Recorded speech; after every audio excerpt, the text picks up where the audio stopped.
everybody, welcome back to Final Resonance TV and episode number 21 of Musical Journeys. Today my guest is the awesome Marc Phillips, all the way from Birmingham, Alabama today. Marc's an engineer, producer, and musician who I've known for, God, it seems like probably about 30 years. Yeah, you don't have to go that long. Or that far, right? Yeah. Right. So when I was growing up, you were like one of my heroes, and so it's great to be with you today. Yeah, good to be here. I want to start out, I want to start a little different than I have with everybody else. Okay. Give me like the 5 artists that influenced you the most, just off the top of your head. Wow. 5 people that you learned from off records, or you were influenced by production, or... Well, first and foremost, I think probably anybody my age would say the Beatles. Right. I mean, I can literally, Jeff, remember my parents had a stereo.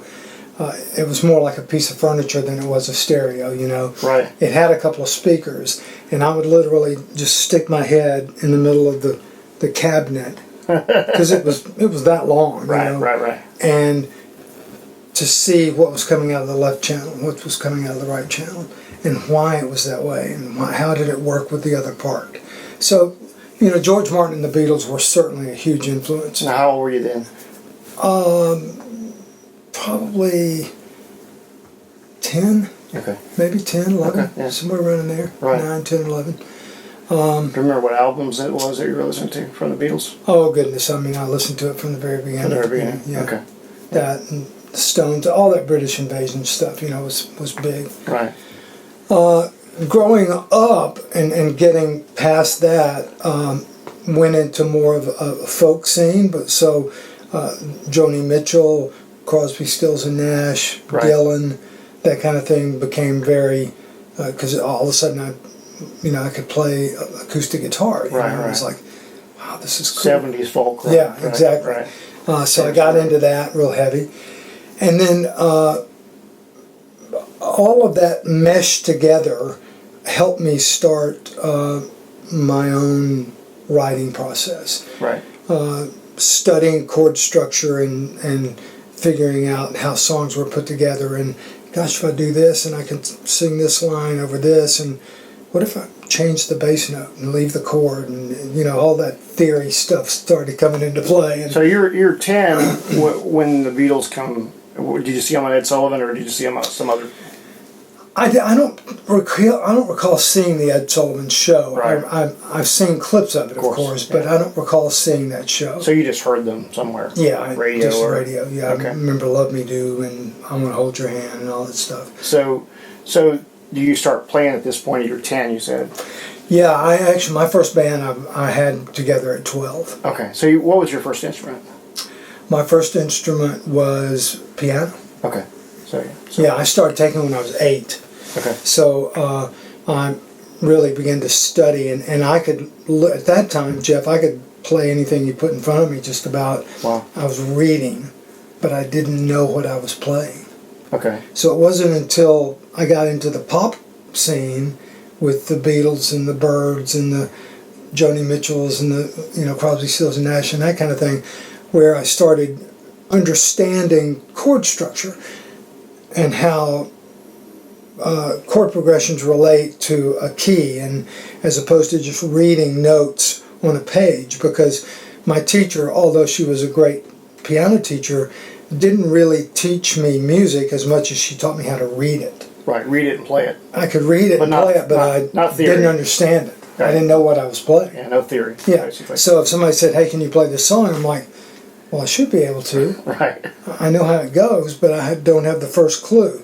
So I found an old guy in a music store. I grew up in Jasper. Okay. And I found an old guy who played organ, and he taught me chords. Okay. He didn't teach me how to read. He said, "This is how you play a C major chord, and this is a G major chord, and this is a B flat, and this is a minor chord." And it was like, wow. So all of a sudden I began to look at scales and go, okay, that chord fits in there because it fits in the scale. Mm-hmm. And then of course going to high school, I wound up playing trumpet in the high school band, and right. you know. But because you already read, so that was obviously a plus. Yeah. And you, by this point, you apparently had your theory starting to. Well, you started to put together the theory. Yeah. Even though, I mean, maybe you didn't think of it that way. Right. It doesn't sound like you thought of it that way. You were. No, it was all just experimental and figuring out songs, Right. learning chord structure. Were you, once you learned your chords, did you start to pick out songs by ear, or? That's what happened. That's exactly what took place. Yeah. And oddly enough, I quit reading. So now, even though I can still read, it takes me forever to read something. Right. But put something down and I can hear it and play it and Right. done. So. Right. Beyond the Beatles, going on later, like you said, high school, what else was influential? I went through a period where I discovered jazz. Uh-huh. Guys like Bill Evans and Dave Brubeck, piano players, Gene Harris, those guys, and was just blown away at it because I was hearing chords that I'd never heard before. Right. The way music was being played, it was like, what is that? What chord is that? You know, it just sounded so cool. Right, you figure that out. So I would sit down and try to figure all that out. That's cool. So I got into the jazz thing a little while, but I'm not a jazz musician. Right. But it did help me learn improv. Right. So it helped me learn how to, be in a band, and if somebody said, hey, take a solo, then I began to understand that a little bit better and Right. develop Well, what better place than jazz? I mean, oh my gosh. Right, that's the improv thing. So yeah, improv, such a big part of it. I my parents, my mother was the same thing. She had only learned from the page. Mm-hmm. So when I was growing up, I never really connected with that. But when I learned about improv, I was like, now that I can get my teeth into that. That's pretty cool. And I also growing up, I was in church choir and glee club at school and school choirs and that kind of thing. So I was learning about putting vocals together and harmonies and that kind of thing, as well as chord structure and how to play piano and guitar. So jazz, then anything, as you got older, what else, like, is anything else beyond 20 you say? That mainly I just started sinking my teeth into writing. I gathered enough knowledge that I could sit down at the piano and start expressing my own opinions and views and thoughts and heart and soul kind of stuff and get words out and then come up with melody lines and chords that would go with those melody lines. So I started investing into that. So there wasn't any particular artist beyond the initial inspiration that you really got into? I mean, we talked about Steely Dan and... Nowadays, I Sting obviously is a huge influence. Steely Dan was a major influence back in those days. Right. But musician bands like Toto and Studio. Exactly. Yeah. And I to this day listen to all that stuff. Right. But it's I can remember. I'm getting ahead, so I'll just. No, go ahead. Well, I was just going to say when I was with the band Hotel, we opened for Toto. Speaking of Toto, and I can remember when we got through, and we sat down, and then they came out, and it was such a unbelievable band in the first place. Right. And then when they got through, I can remember kind of, okay, we're gonna have a band meeting.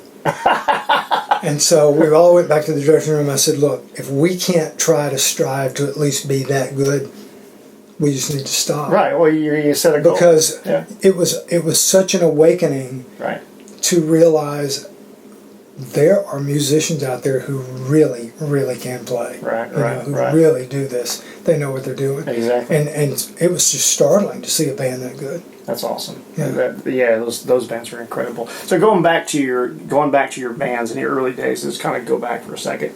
Your first band you said was U10 or around 10? Yeah, 12 actually. And what kind of band was it?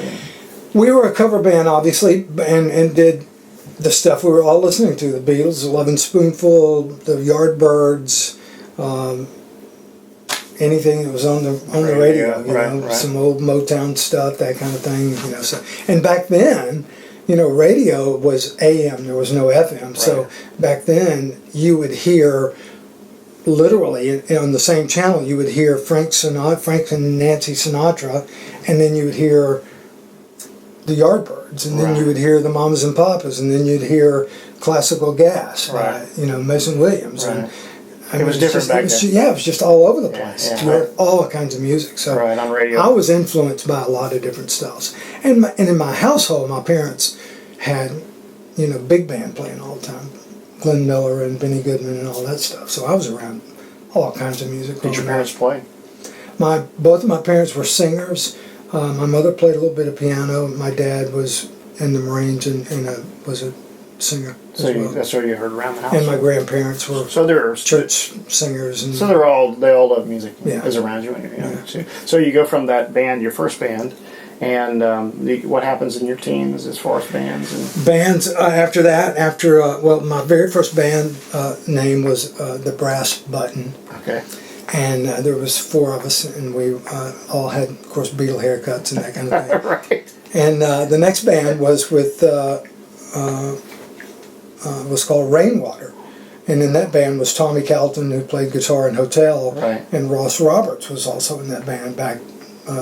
The old Dick's Hat Band kind of time frame. Right. So Ross brought a little bit of blues influence into it, which I was really kind of unfamiliar with, but there was a little edge there.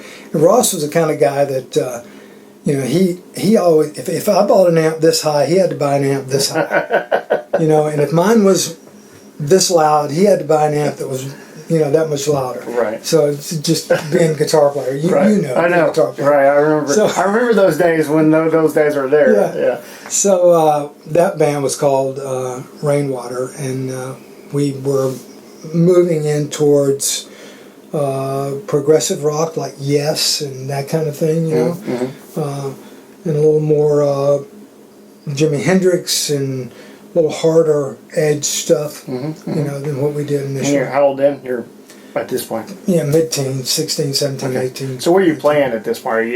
I was still playing. Well, I mean, gigs. Where were you playing? Oh, high school proms and parties and college frat jobs. Anything you can do, right? Anywhere you can play. I know all about that.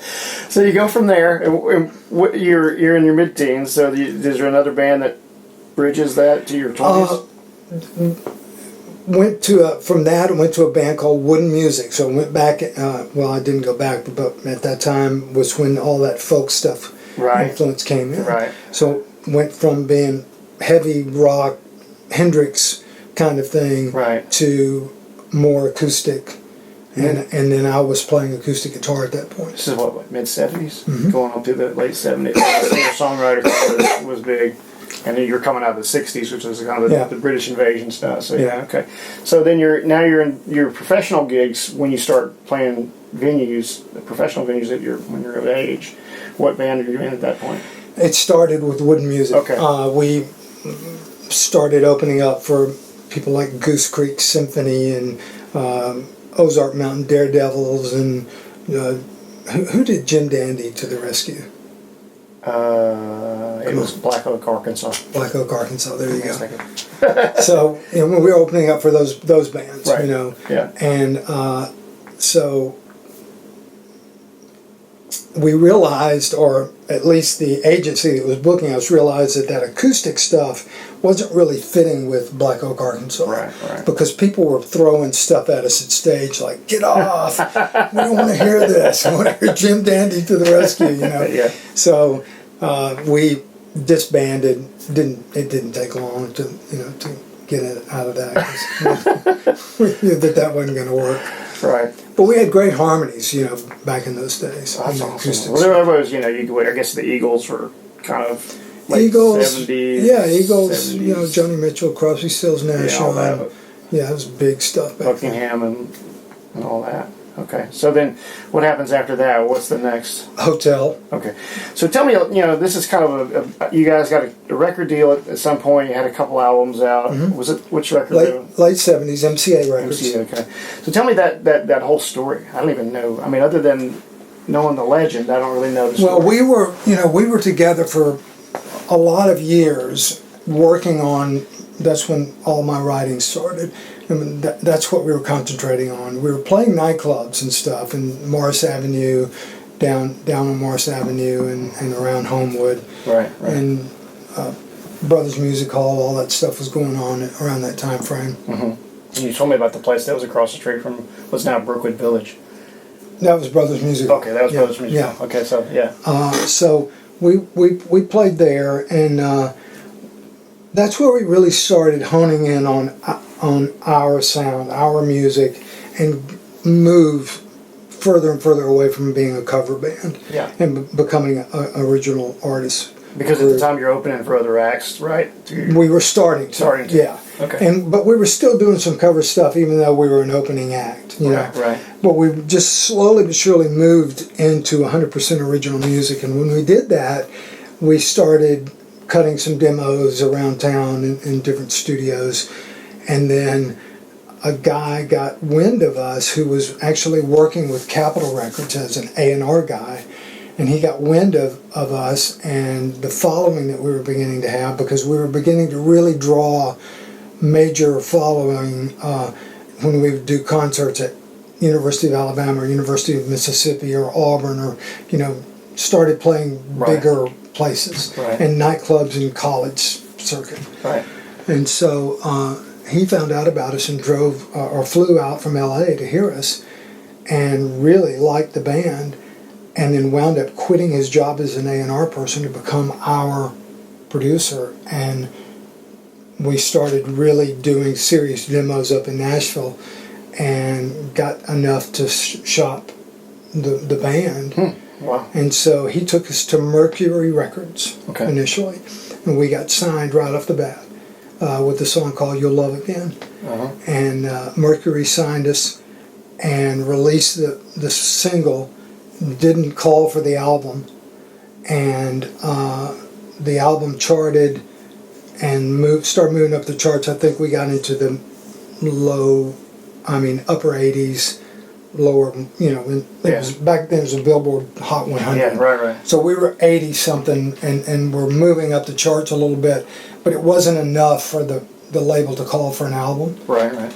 And so by that time, our producer, his name was Dane Eric, he was on a plane with Tony Scotti, who had Scotti Brothers Records. Right. I'm familiar with that. And Tony Scotti was actually looking at a Billboard magazine, and he was sitting next to our producer, and he said, I really like this song. If it had a little bit of promotion to it, I think this could be a hit. And Dane said, well, that's my band. Oh, wow. I produce that band. And he said, well, if you ever get away from Mercury, call me, I'll sign the band. Oh. So we notified Mercury, because they didn't call for the album. Right. And said, are you gonna back this band or not? Right. Because we got somebody else that's interested, and they let us go. Oh, good. And then Tony Scotti signed us, and then we wound up moving over to MCA Records and wound up doing 2 albums in the late 70s, early 80s with MCA. That's amazing. So tell And me. at that time, we were touring with, when those albums came out, we were touring with Hall & Oates and Little River Band and Toto and Dixie Dregs and, Wow. major artists. That's awesome. Yeah, it was a lot of fun. I bet. So that lasted that was a while though, right? The whole from the beginning to the end of that. Yeah, that was probably about 11, 12-year period. Yeah, I was gonna say, and most of that happened late 80s, late 70s, early 80s. Yeah. That's an amazing story that you just look at. I mean, what's really crazy, and I'll kind of fast forward here a little bit, and we can bounce around, but we were on the road with Wet Willie at the time, and we were all asleep in the hotel, and we started getting phone calls, and they were like going, you got to wake up, you got to turn the television on. Dick Clark is playing, you've got another thing coming on American Bandstand. And we were like, what? So we turned it on, and of course there it is, and man, I thought I was going to be a star. I mean, I really did. well, I mean, yeah. I mean, Saturday afternoon, primetime television, Dick Clark's going, band from Birmingham, Alabama hotel, here it is, you've got another thing coming, and everybody's dancing on national television. Wow. And it was totally unsolicited. Really? Nobody told him to push the record. Huh. He just liked the song, played it, and that afternoon at 4 o'clock, we get a phone call from the record label that said they were going to drop the record, no more promotion. What? That all happened in one day. Wow. Crazy. That's crazy. That's nuts. So what happened after that? Well, shortly after that, we obviously were in debt. Right. Because we had a manager and a lawyer and an agent who were all taking money and making money. Right. So as a guy who's been in that side of the business, I think that a lot of young people don't realize how that works with the money and how you need to manage that. Yeah, well, I mean, if you're out on the road, just say, for example, we're on the road with Hall & Oates, Private Eye's tour. Their #1 band in the country. Private Eyes is going nuts, right? And we're the opening act, and we're doing great. And as far as just crowd appeal and selling tickets and that kind of thing, but we're only making $500 a show. Mm-hmm. But it's costing us $800 or $1,000 to stay out for that day. Right. By the time you pay for gas and food and hotel rooms and everything that you got to have to survive. Right. So every day you're going $300 in debt, $600 in debt, $800 in debt, and before you know it, you're thousands of dollars in debt. And you got to recoup this. Yeah. Right. So somehow somebody's got to pay the bill.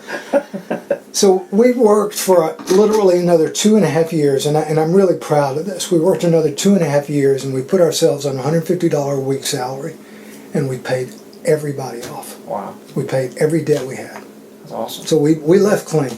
That's cool. It's an amazing story. I mean, if that kind of segues into the next story, which I'm pretty sure you could clarify this, but Split the Dark was when? Is this after this? Split the Dark is after all this, yeah. Okay, because one of the things I read, and I remember this somehow, but you guys were part of this Basement Tapes thing. Yeah. Right? MTV. And was it the first year of that? I don't know if it's the first or second year. 84, I think. Okay. It may have been the first year. So you submitted a song or a video? Or? We did. We submitted a video. Okay. It was called MTV Basement Tapes. Right, MTV and Basement Tapes.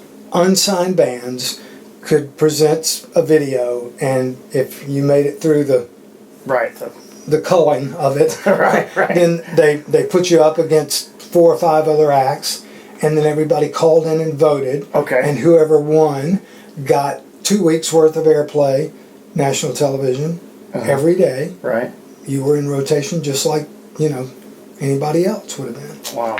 On MTV, though, at the time was like gold. Oh, my goodness, it was. I mean, MTV was it. Yeah. You had to be there. Yeah. Right. And so we won. Wow. With, I think, about 86% of the vote. Wow. I kind of remember that. I mean, that was kind of when I first started. It was huge. Yeah, It really was. It was amazing. But we did 15 showcases with 15 different labels and got turned down 15 times. Even though we had won the MTV Basement Tapes, it just did us no good. That's crazy. So who was in the band? Was Damon? Was he in it or not? Damon was not in the band at during that the time. video. That's what I was going to say. But once we started shopping the band, we had started writing again for that band, and of course it was the '80s, and things had changed, and electronic drums, and the whole Simmons and all. Yeah, all that stuff was coming in. Right. Synthesizers and big hair. Iran and all that. Yeah, right. That's right. Right, the new wave. Yeah, new wave. So, and I had heard about Damon, and Damon was in Geraldine or somewhere. Right, Geraldine, Alabama. Yeah. And so we went up to see him play when he was playing with Pat Upton up there. And he's a little young though then, right? Oh, he was just a kid. I was gonna say he was not even of age, right? Stepped out on that stage, man, and just like, you know how he is, and like, that guy's a star. He's going to be in my band. Exactly. So it was fun. It was fun. We met, and he really didn't need to audition. I would have hired him on the spot, but I think he drove to Birmingham and went through some kind of formality of, hey, play this. What do you think about this? And of course, he ended up moving to Birmingham. He did later on. He did. Sure did. And you guys went on for how long with that? Probably about, I want to say maybe about 7 or 8 years we were together. So the members of that band were? Jeff Florite played for a little while. Scott McDavid played for a little while. Those were 2 other keyboard players. David James was on drums. Steve Sample was on drums. Eddie Usher played bass. Tommy, who was with me in Hotel, was guitar, and Damon was guitar. So going back to Hotel, who were the members of Hotel? That was Michael Cadenhead was on drums. Lee Bargeron played keys. Okay. Mike Reed played guitar. George Kreisman played bass. Tommy played guitar, and I was the other keyboard player. Okay. So after you did Split the Dark, what happened? And the segue, I guess, I meet you in the 90s. So between, this is what? Now at Split the Dark is 86 it's in there? Yeah, late 80s. And so what happens between the time I meet you, which is you're at Airwave at that point? Well, I'm still playing. I'm still writing, but I began to.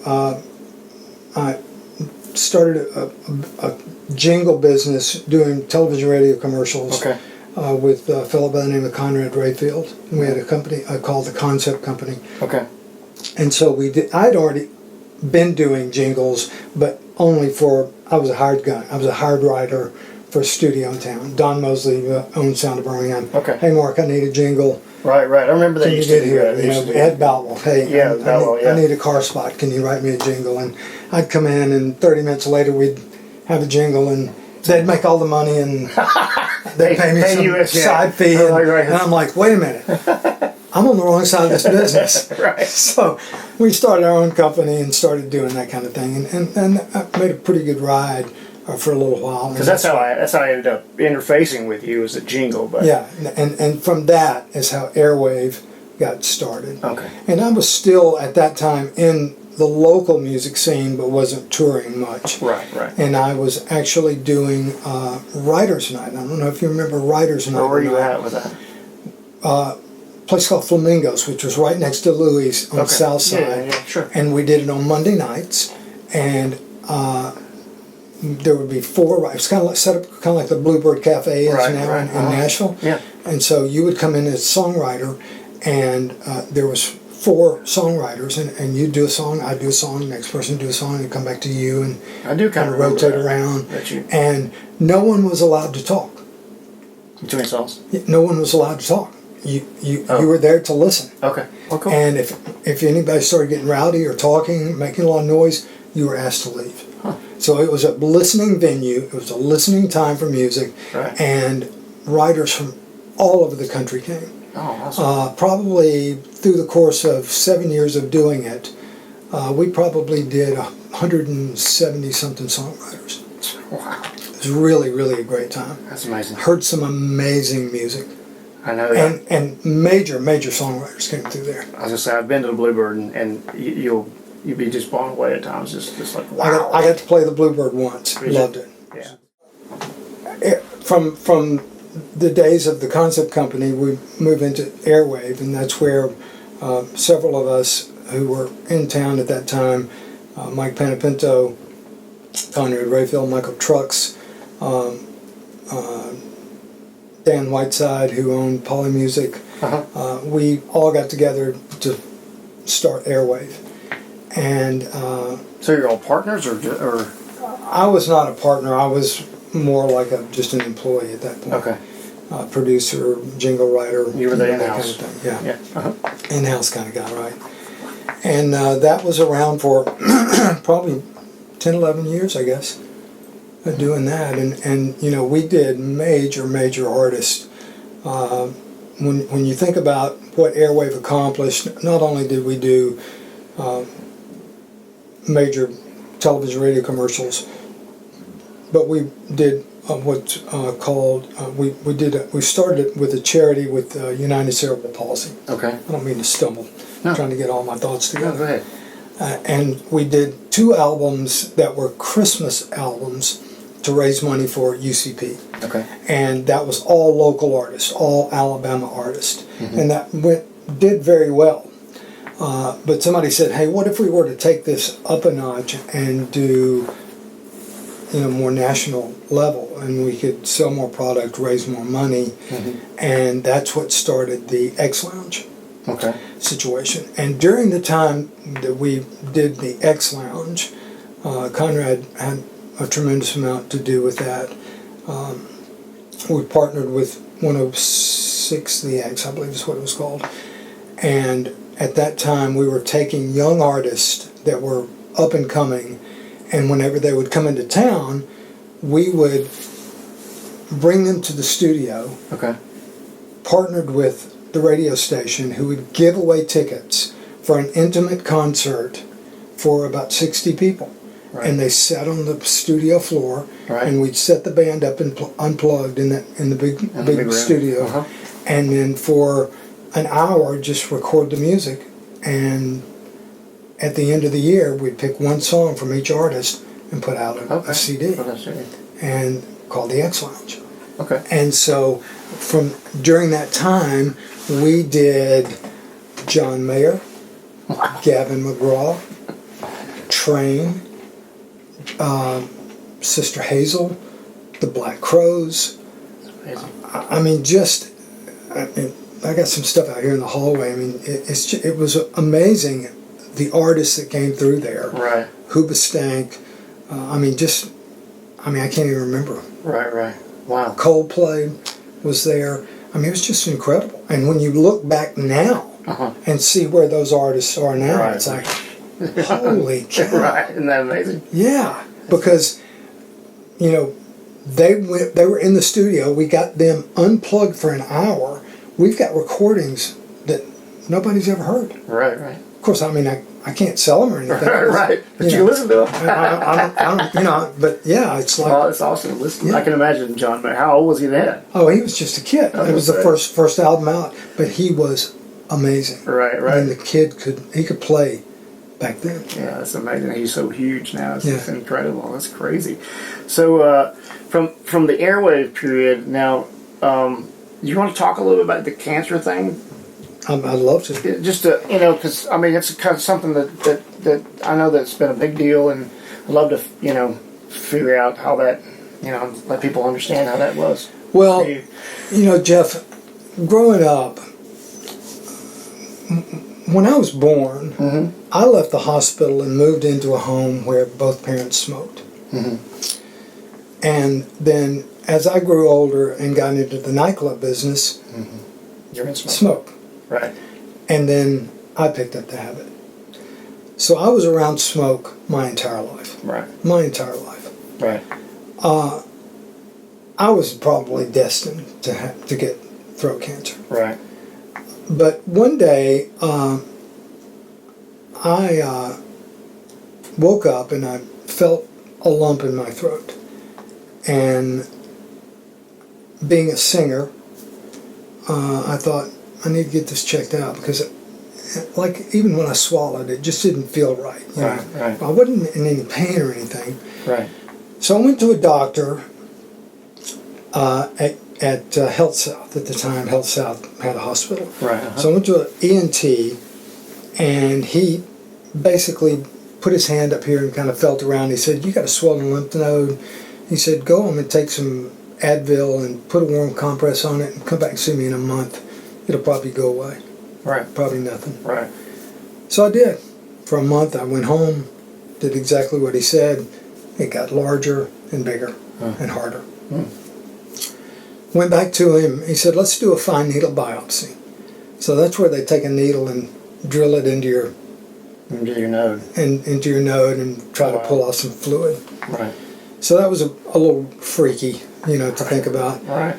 And so he calls back in a couple of days. He said the test results are inconclusive. Why don't we just cut it out? Whatever it is, we'll just cut it out. He said, "I'm going to treat you as if I'm treating myself." That's what I do. I said, "Okay, let's do it." Because I want to get this thing out. Right. Yeah.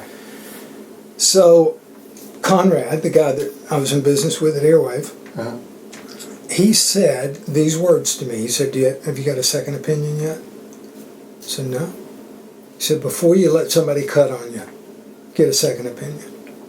And I thought, what have I got to lose? Right. So he called a friend of his, and he recommended that I go see this ENT over at Trinity Hospital. So I went to see him, and he feels in my throat, and he says, "I think you got a thyroid problem." And I said, "Well, I thought thyroid was more centered And he said, well, it can manifest itself out here. You might have some infection out here in this lymph node. And he said, but I think you got a thyroid problem. He said, I want to get some tests run. So let's set up some tests and get a better look. Right. And I said, okay, well, I've got a session in 20 minutes. I guess I need to go. When do you want me to come back and get this done? And he had already scoped my throat, and he told me that he saw some things that he didn't like. And when I said I had to go to a session, he said, you don't understand. He said, you're not going to your session. We're going to get these tests done right now. Right. I'm like, okay. Hey, guys, I'm going to be at the hospital for a little while running tests. Cancel my session. Right. So I wound up going downstairs, and I got a chest x-ray, I got a throat x-ray, I got a nasal scan, I had a barium swallow test, Oh, good. Yeah. and a head to neck scan. I don't know what, MRI or what, I don't know what they did, ultrasound or something. And the next morning I get a phone call from his office. And they said, can you come in? Dr. Turner wants to talk to you. And I said, sure. So I went in, and he said, tell me what this doctor, it was a health doctor. He said, tell me what this other doctor told you. And I said, well, he told me he was going to treat me as if he was treating himself. And we were just going to go ahead and cut this out. And this was on, now it was Wednesday. I had surgery scheduled for Friday. So I'd gone to see the first doctor on Monday. Test results inconclusive on Tuesday. Scheduled surgery for Friday. I went to see a second doctor on that Tuesday. Wednesday morning I'm in the second doctor's office. And so now I've got to make a decision here, because he's calling me back in, and I sit down. He's telling me, what did this other doctor tell you? And I told him, I'm going to treat you as if I'm treating myself. We're going to cut it out, whatever it is. Tests are inconclusive. And he said, well, I just had some papers faxed over from his office. And he hands them to me, and he said, read that bottom paragraph out loud. I just want to hear you say it. And it says, you know, this patient, Marc Phillips, comes to me, and all this technical jargon, and at the bottom of the page says, this patient has squamous cell carcinoma. And I'm like, what is that? And he said, you've got throat cancer. I've got what? I mean, Jeff, you could have taken a feather and just... Right. I mean, I was stunned. Right, right. What do you mean? Cancer doesn't happen to me, it happens to you. Right, right. You know, it happens to somebody else today. Right. And he said, no, you got two options. He said, you can do nothing at all, or you're going to have chemo, radiation, 2 to 3 surgeries if you want to try to beat this. And he said, and you're stage 4. Wow. And we have to start now, being very aggressive, very speedy, to get this under control and try to keep you alive. So, needless to say, I left the hospital just in tears, scared, didn't know if I'm going to live or die. Right, right. And, you know, just really, at that point, was literally crying out to God, just, you know, what do I do? Where do I go? What's next?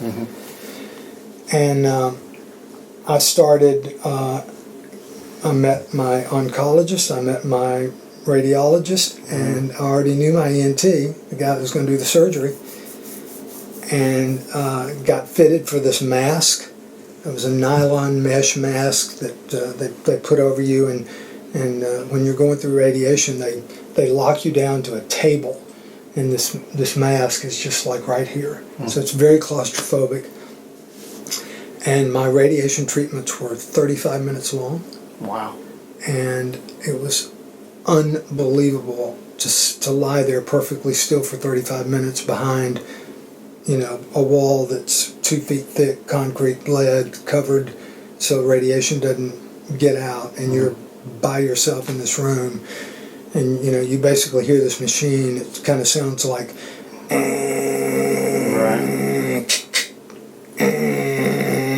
you know, and that's all you hear. Right, right.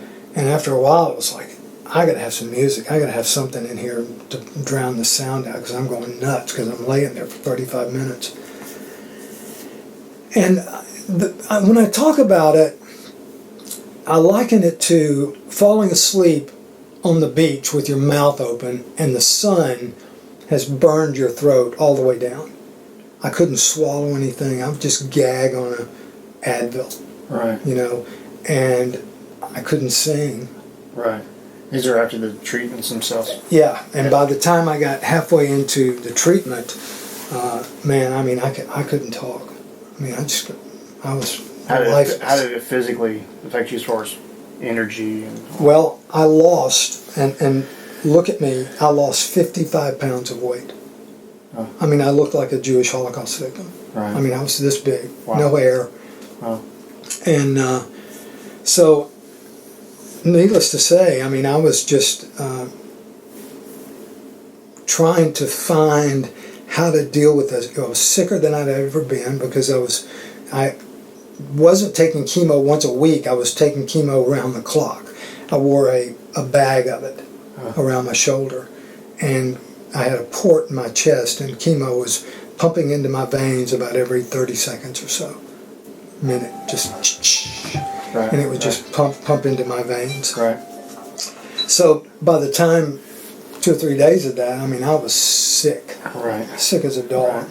And on top of that, every day I was getting radiation on top of that. So I'd come home, I'd have fevers and just shake and just sick and losing weight, and I couldn't eat. And then you wind up losing your taste buds, so food doesn't taste any good. And I got news for you, Jeff. When you don't have any taste buds, there's no reason to eat. Right. Right. You don't have any.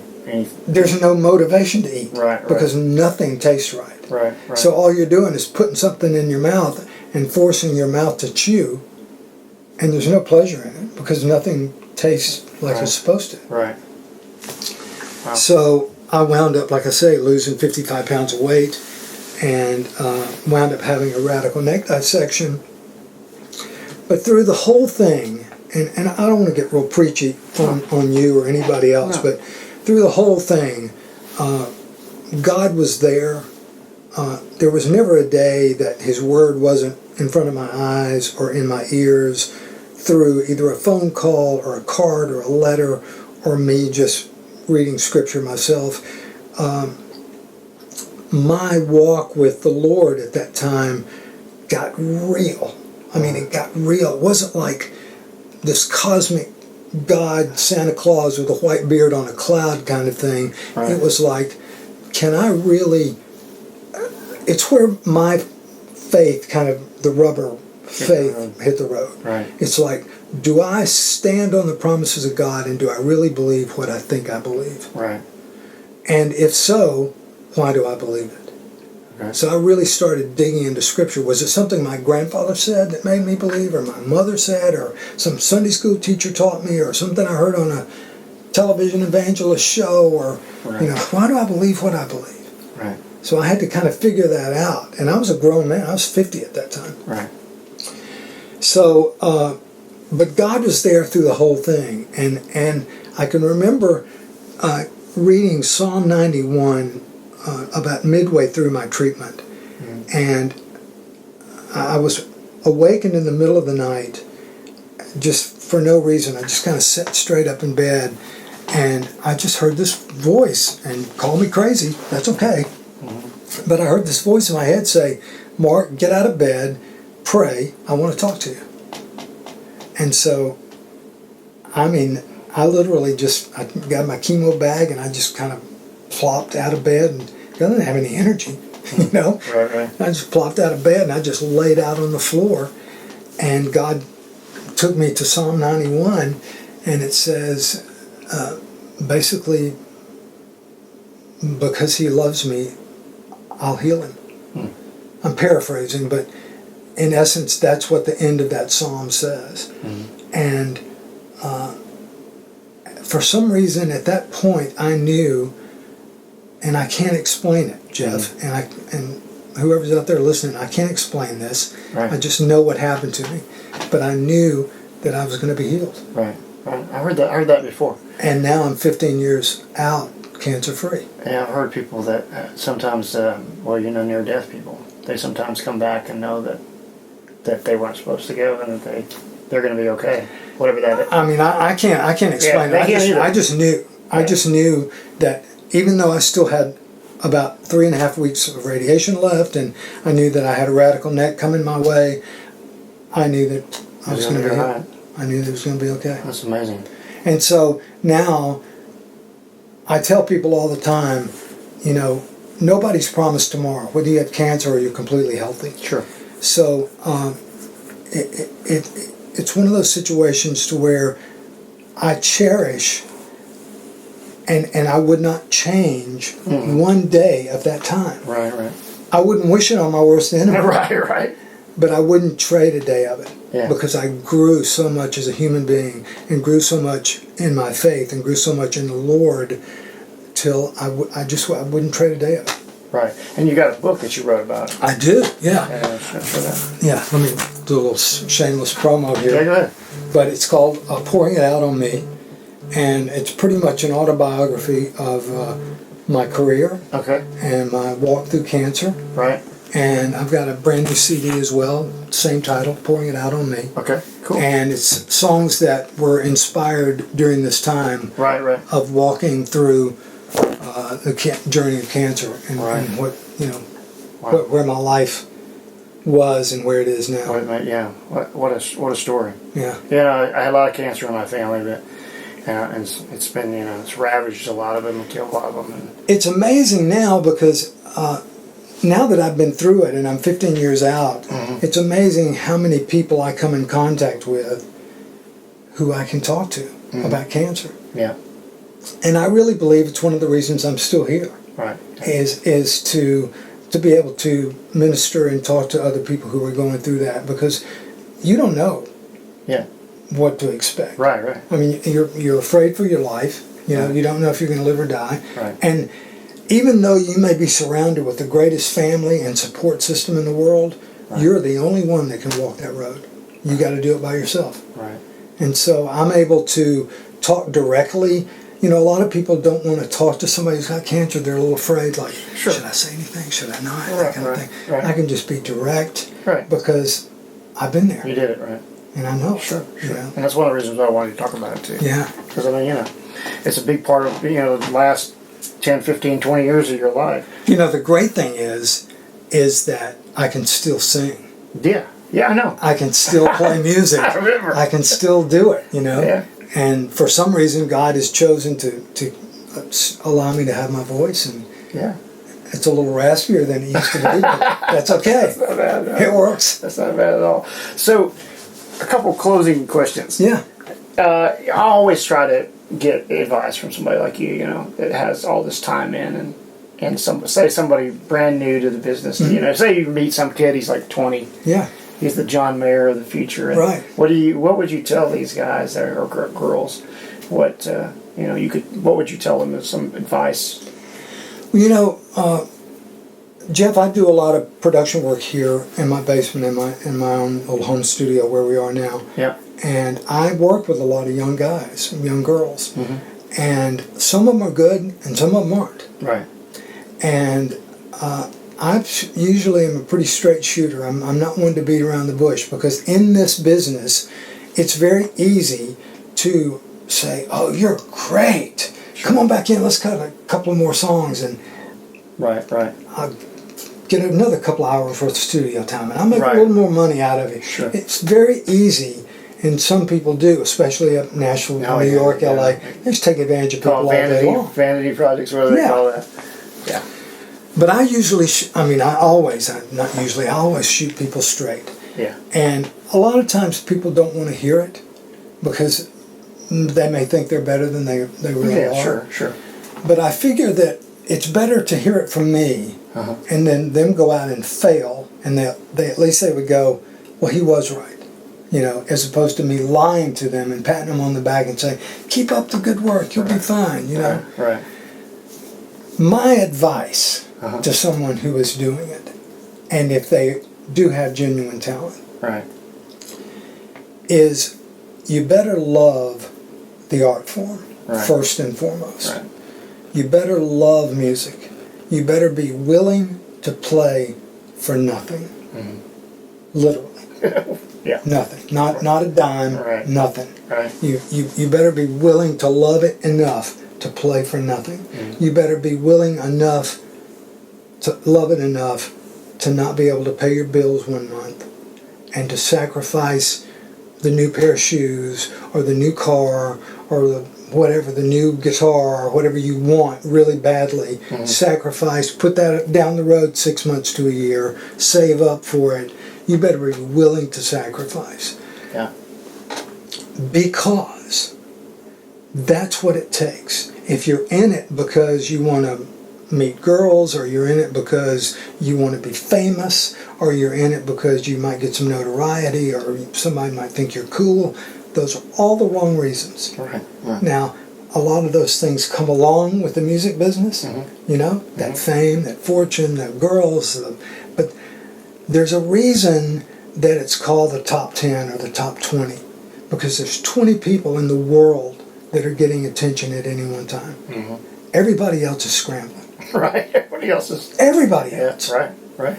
And this day and age, with the way the music industry is nowadays, with all the streaming and all that stuff, we don't sell hard copies much anymore. Right. People don't sit down and listen to a whole album much anymore. Right. It's a 99-cent world. Right. You download a song, 99 cents, or here, I've got this song, I'll just email it to you. Right. And so people get it for free. Right. Right. And so you can build a whole music library and it not cost you anything. You can go on YouTube and listen to Jeff and Marc all day long, and it doesn't cost anything. Right. You know, because we're out there. So you got to be willing to sacrifice and give of your art form. And if you don't love it that much, become a doctor, become a lawyer. Do something you love instead. Build something. Yeah, I've always thought, well, over the years. Do music on the side. I've always thought that in my mind is that, if you don't love it, you're never going to do as good a job at it as you would something you really do. And not only that, Jeff, but the harsh reality is this, and somebody out there may take offense at this, and I'm sorry if you do. But if you're trying to be a musician and you really don't want to be a professional musician, get out of the way. Because there's not enough slots for those of us who are trying to make a living doing it. Right. And if you're taking jobs and lowballing the price of it, you're just in the way. Right. So go be something else that you love and do music on the side. That's all well and good. Sure. But get out of the way of the rest of us who are really trying to do something professionally. Yeah. So you do production stuff here. Question: live or production's your thing? Which do you like better? Oh man, I love it all. You love it all. I love so it you all. Can't really choose between two. I love being in the studio. I love creating and watching it all come together, hearing it all come together.